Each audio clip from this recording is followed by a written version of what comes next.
Dulu ada suku, ada Sunda besar, Sunda kecil. Sekarang tidak ada sama sekali Sunda. Bahkan orang Sundanya pun sekarang hampir sudah punah, hampir hilang, ditelan oleh zaman.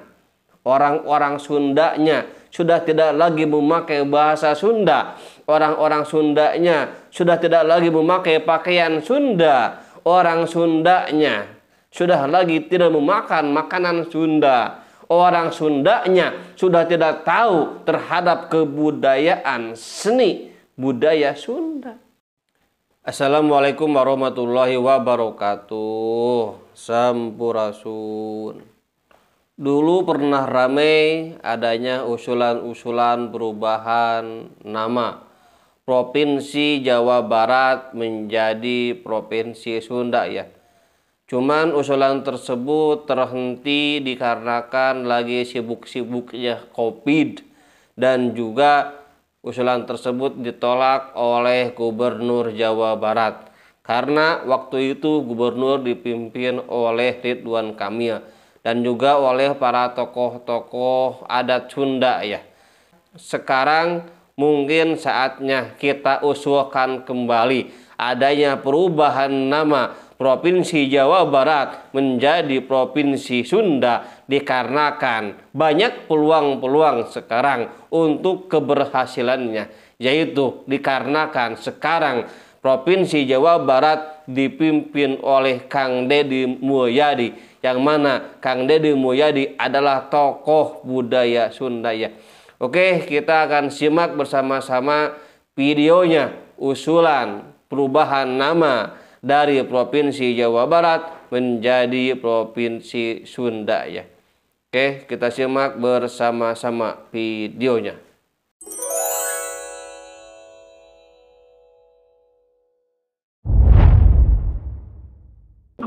Pak Jajang terlebih dahulu, meskipun tadi dari Ibu Ratu mempertanyakan esensinya apa, apakah memang sudah bosan dengan nama Jawa Barat dan harus diganti ke Sunda. Tapi kalau dari sisi seorang antropolog dan dikaitkan dengan historisnya bagaimana Pak Jajang? Terima kasih. Pembentukan provinsi itu ada banyak kategori dan dasar ya. Pertama dasar geografis. Geografis itu seperti di Jawa Barat, Jawa Tengah, Jawa Timur itu geografis. Di Kalimantan juga sama. Utara, Selatan, Barat, Timur juga geografis. Di Sumatera Selatan juga sama. Walaupun sebagian suku Melayu bukan berarti provinsi Melayu ya, tapi berdasarkan geografis. Ada berdasarkan historis misalnya. Historis seperti Provinsi Banten ya, karena dia punya kerajaan sendiri. Sejak tahun 1526 dia udah bikin kerajaan sendiri, merdeka dari Banten.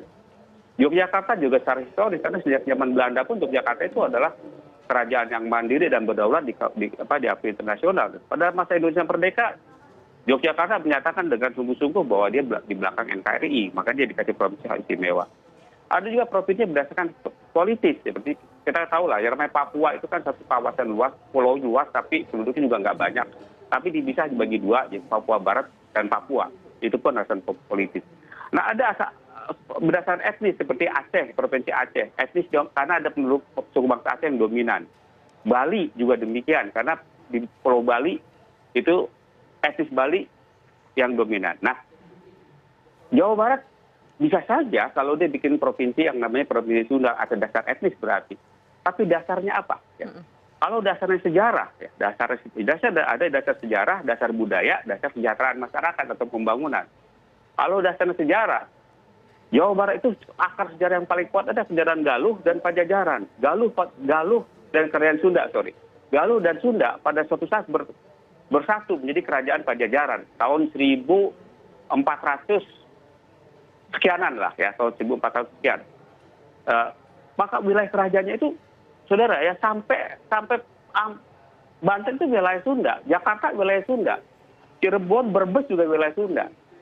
Itu adalah kerajaan Pajajaran Raya yang kita banggakan, yang kata Pak Deddy, saya setuju, nilai-nilai budaya Sunda itu universal sekali dan luar biasa, itu menjadi dasar pemerintahan yang kuat pada saat itu kerajaan Pajajaran. Nah, kalau Sunda sekarang ini, Pajajaran, Brebes udah Jawa Tengah, Banten udah provinsi sendiri, yang di Betawi udah jadi provinsi DKI Jakarta. Kalau sekarang wilayah Sundanya seperti itu, bukankah itu mengkerdilkan sejarah Pajajaran itu sendiri yang tanya luas jadi cuma sekarang? Ya. Oke, baik. Kita dapat poinnya. Itu satu cukup menarik. Bukankah kalau sampai diubah mengkerdilkan arti dari Pajajaran Raya itu sendiri, begitu ya? Tapi nanti ini akan dijawab. Kita akan minta pendapat dari Pak Dedi dan juga dari Ibu Eni. Tapi nanti usai jeda berikut kami kembali sesaat lagi. Terima kasih pemirsa yang kembali bersama kami di Kabar Petang. Di Kabar Petang pemirsa, perbincangan semakin menarik. Ya, ada yang mempertanyakan urgensinya apa Esensinya dengan menggantinya apa begitu ya. Dan apakah ini hanya masih sebatas wacana saja atau mungkin sudah ada action langkah awal untuk membuat nama provinsi Jawa Barat ini menjadi provinsi Sunda? Kita ingin ke Bu Eni. Bu Eni. Kesel banget. Check out baju lengan panjang yang datang malah panjang sebelah. Tenang. Halo, Bu Eni, apakah sudah mungkin ada sensus kecil-kecilan atau mungkin sudah dilakukan survei? Ya, Ibu Eni bisa mendengar saya? Ya, Bu Eni, apakah sudah dilakukan survei misalnya sebelumnya untuk merealisasikan rencana nama Provinsi Sunda ini menjadi real? Yang saya ketahui itu sudah ada naskah akademik. Jadi ada naskah akademik yang dibuat para tokoh Sunda, berdasarkan di naskah akademik itu sudah jelas landasan yuridis, landasan historis, landasan geografis, landasan sosiologis, itu budaya dan sebagainya itu sudah ada. Dan tahapan-tahapannya itu sudah pernah dilakukan pendapat dengan DPRD. Hanya tinggal dengan kepala daerah ya yang belum bisa untuk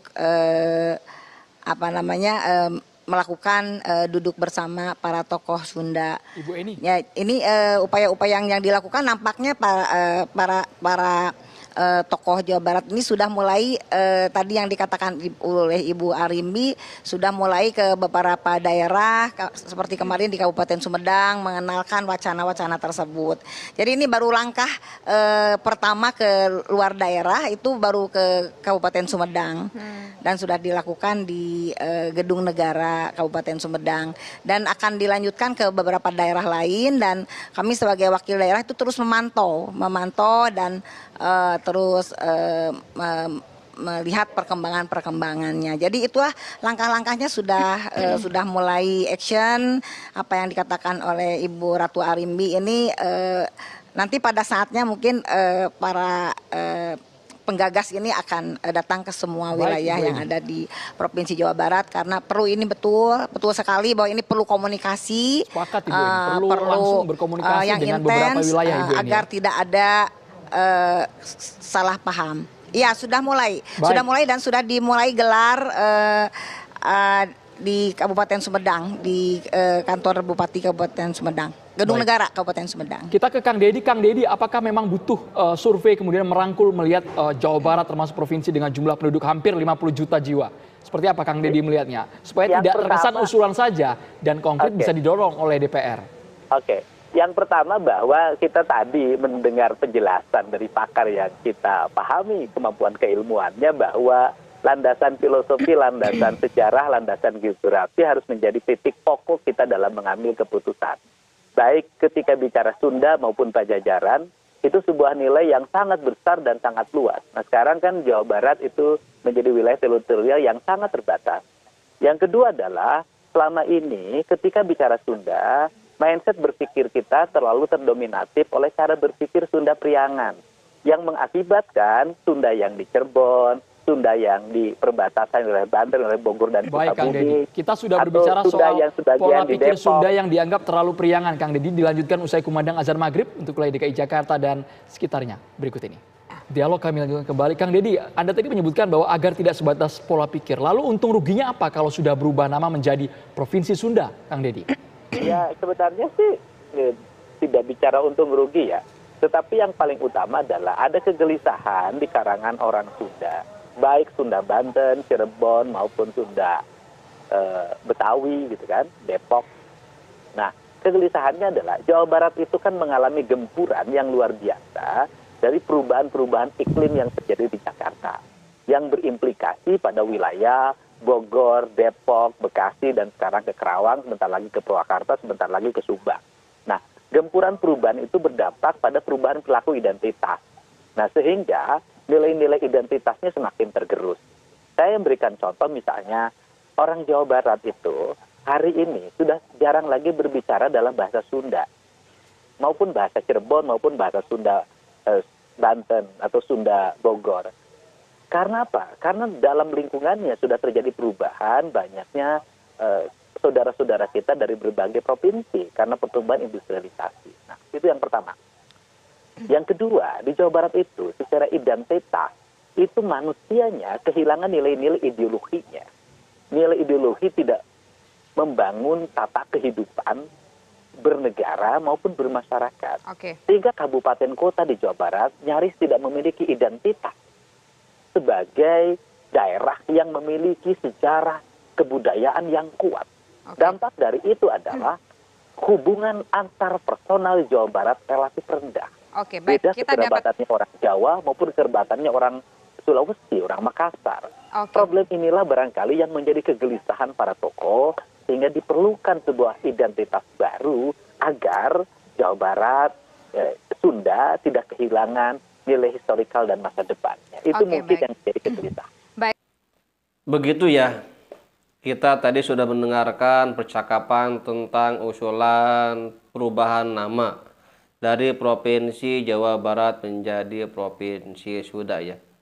Kalau kita lihat secara sejarah, ya Sunda itu besar. Ada Provinsi Sunda besar, ada Sunda kecil. Sunda besar meliputi Jawa Tengah, Jawa Timur, Jawa Barat, Sumatera, Kalimantan, termasuk ke dalam Sunda besar. Ada Sunda kecil meliputi Bali, NTB, dan sebagainya ya.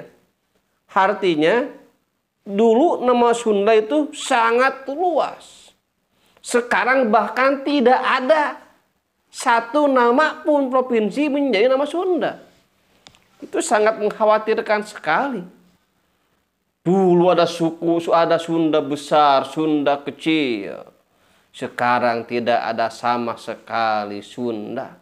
Bahkan orang Sundanya pun sekarang hampir sudah punah, hampir hilang, ditelan oleh zaman. Orang-orang Sundanya sudah tidak lagi memakai bahasa Sunda.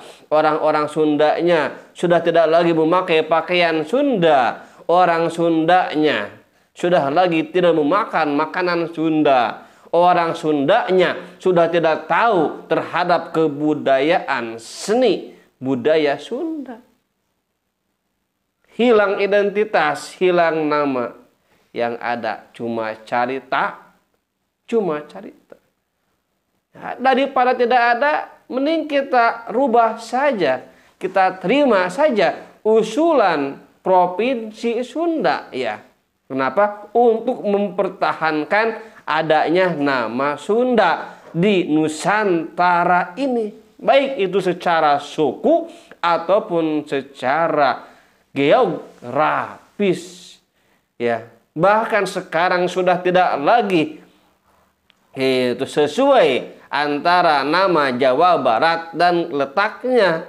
Kenapa? Karena di sini sekarang bukan lagi Jawa yang paling barat. Karena Jawa yang paling barat sekarang adalah Banten. Ada Banten, Jakarta, ya, dan Jawa Barat. Ya, begitu ya. Jadi semoga kedepannya ya, ini usulan yang dulu pernah diusulkan kita angkat kembali, kita kaji ulang kembali. Apalagi sekarang gubernurnya tokoh budaya Sunda, Kang Deddy Mulyadi ya. Semoga harapan kita tercapai ya. Sekian, terima kasih. Wassalamualaikum warahmatullahi wabarakatuh.